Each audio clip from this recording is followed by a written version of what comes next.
miniature dachshund on the bed at the very end of the book. Bibi. I said, please make sure the dog that you put on the bed is a miniature dachshund. And she was able to do that for me. Okay? Well, now,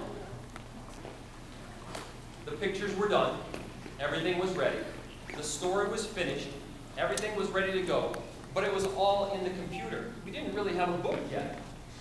This is where the publisher gets involved.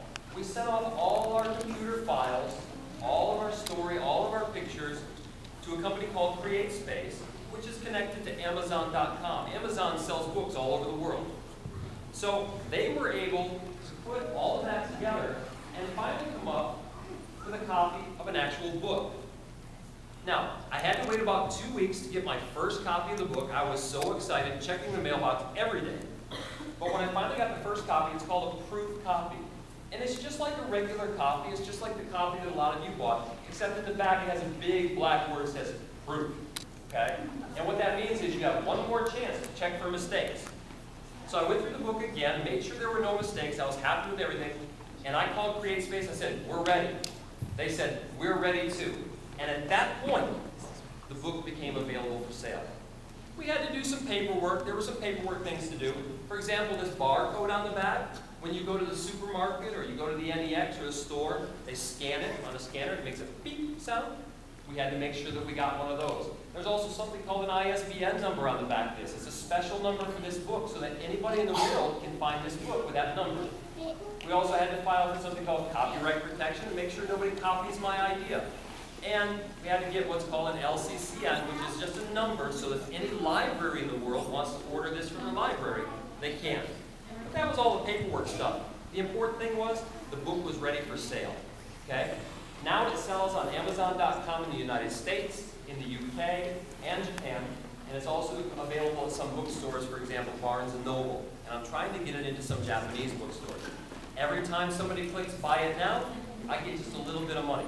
And that makes me happy, so somebody recognizes my work. Now, it took me about a year from start to finish to do this whole book. I think a lot of people could do a book faster than that, but it was my first book, and I wanted to be involved in every step of the process. I wanted to see how everything worked. So even though it took me a year, I think other people can do it faster than that. But I was very happy with the way things went, and it was well worth the wait. Now, I want to tell you one more thing. I told you you all could be writers. And I told you don't worry if your friends laugh at your story or if nobody likes your story at first. Keep trying. Has anyone ever heard of J.K. Rowling? Oh, yes. Yeah? I'll bet you've heard of Harry Potter, right? Yeah. Sure. We have Harry Potter everything. We have Harry Potter books, Harry Potter movies, Harry Potter clothes, probably Harry Potter cereal. I don't know. Okay? Do you know J.K. Rowling wrote the first Harry Potter book, and she sent it to 12 different companies. And do you know what those companies said? They said no. Harry Potter, 12 companies said no. And when a publisher says no, what they're saying is, I don't think it'll be popular, I don't think people will buy it, I don't think it'll work. But she didn't give up. She sent it to the 13th company, and they bought the first Harry Potter book for a little under $3,000. Now that sounds like a lot of money, but all her other Harry Potter books sold for millions of dollars.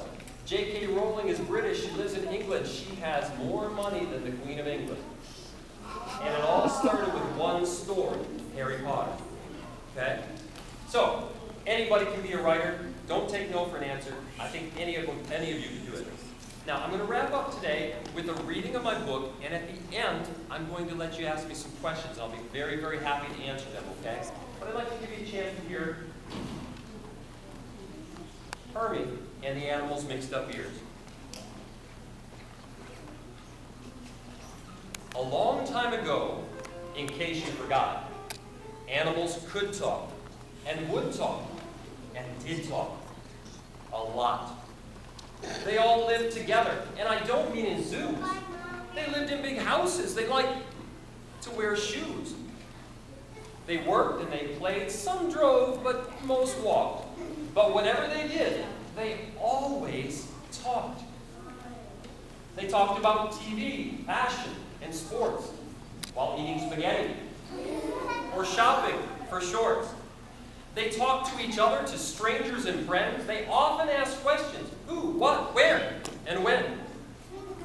But they never took time to answer, I fear. They all just kept talking, not using their ears. The walrus would whisper, but the yak yacked all day.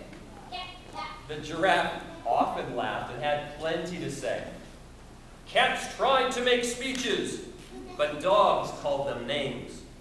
The goldfish would giggle as they played Go Fish games. The birds would all sing, but the crabs always grumbled. The clams smiled a lot, but when they talked, they mumbled. The mice all spoke softly, as mice often do. But when they all got together, the place was a zoo. Yes, all animals talked, and I know that sounds nice, but they all talked at once and sometimes said things twice. And none of them listened to what others would say. They just kept on talking all night and all day. Schools of young fish would ignore the teacher. Pews full of penguins talked over the preacher. The puppies were always noisily yapping. The monkeys all chatted even when napping.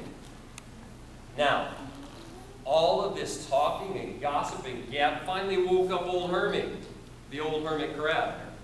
See, Hermie liked silence and being alone. Why, that crab did not even have a shell phone. But what Hermie did have was powders and potions. He sometimes cast spells when he took the notion. They talk, but don't listen. Enough is enough, is what Hermie growled in his voice deep and gruff.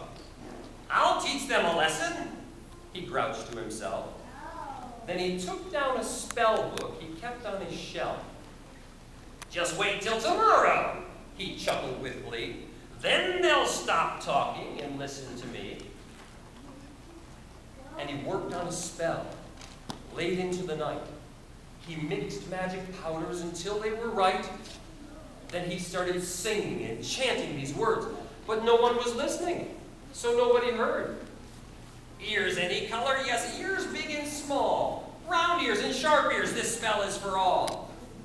Long, short, or fuzzy, floppy ears too. Tonight, while you're sleeping, the old switcheroo. And in the morning, the animals woke up and found that while they were sleeping, all their ears were switched round.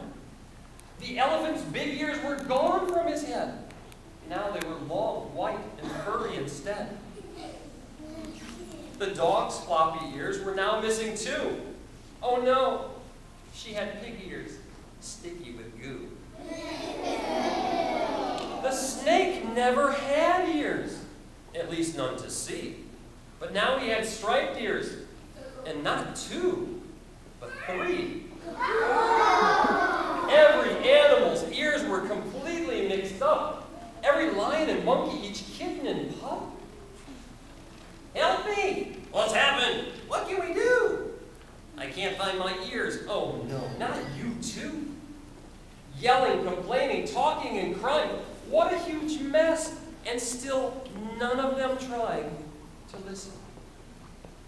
Through the grumbling and whining, the wailing and such came that old hermit crab that never talked much. When Hermie crawled up without making a sound, all the mixed up ears animals gathered around to listen. Then after a moment from deep in his shell, Hermie started to speak and they all listened well. Can you hear me now? That cranky crab grumbled. The giraffe didn't laugh. The clams never mumbled. The schools full of fish were all listening too. So were the penguins from their hard wooden pew. The mice were all quiet. The yak had stopped yakking. The puppies had stopped their constant yak-yakking. My magic did this, they all heard Hermie say. Use those mixed up ears now, or mixed up they will stay. All the animals stood there, silently shocked. And they all listened well to that crab on the rock. When you talk but don't listen to what's being said, then you don't even need those ears stuck on your head.